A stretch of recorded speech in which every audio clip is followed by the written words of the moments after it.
और याशिनी, सबसे ज्यादा दुख जो है इस पूरे बिहार चुनाव में वो है तेज प्रताप यादव का, जो बिल्कुल। अपनी पार्टी से भी निकाले गए, अपने घर से भी निकाले गए। अब शायद ये मान के बैठे हैं कि जनता ने उन्हें अपने दिल से भी निकाल दिया है। और कल बड़े उदास भी नजर आ रहे थे, मीडिया से बात करने में हिचकिचा भी रहे थे, बोल भी नहीं रहे थे कुछ, और अभी तक कोई बड़ा बयान भी नहीं दिया है उन्होंने। लेकिन पूरे बिहार विधानसभा चुनाव में अगर कोई एक बहुत चिंता का और जो वाकई पत्रकारों के लिए बड़ा मर्म का विषय रहा, तो वो यही है कि तेज प्रताप यादव की जो हार है वो डाइजेस्ट कहीं ना कहीं नहीं हो पा रही इस पूरे बिहार विधानसभा चुनाव बिल्कुल ऋषभ, चलिए कांग्रेस की बात में। कर लेते हैं कि कांग्रेस का जो सूपड़ा साफ हुआ है, हम्म, उसके पीछे क्या वजह रही?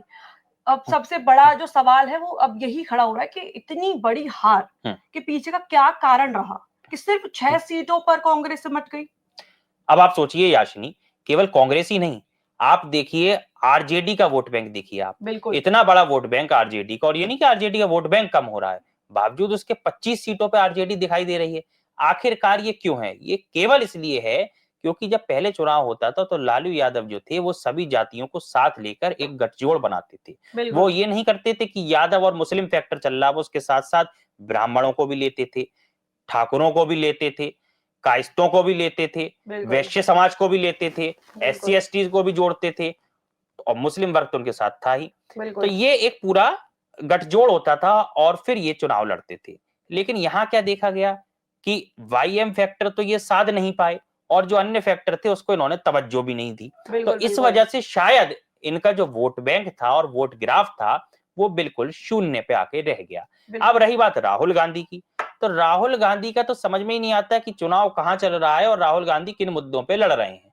अब बिहार का चुनाव जो है वो सीधे बिहार के डेवलपमेंट को लेकर होना चाहिए। अब वो वहां जाके अगर अडानी और अंबानी को गाली दे देते हैं तो उससे बिहार की जनता क्या समझ पाएगी? अब अगर राहुल गांधी वहां पहुंच जाते हैं, आप सोचिए मछली पकड़ रहे हैं, मल्ला वोट बैंक को पकड़ने की एक पूरी रणनीति थी। लेकिन जब उनकी सरकार थी तो उन मल्लाहों के लिए उन्होंने क्या किया?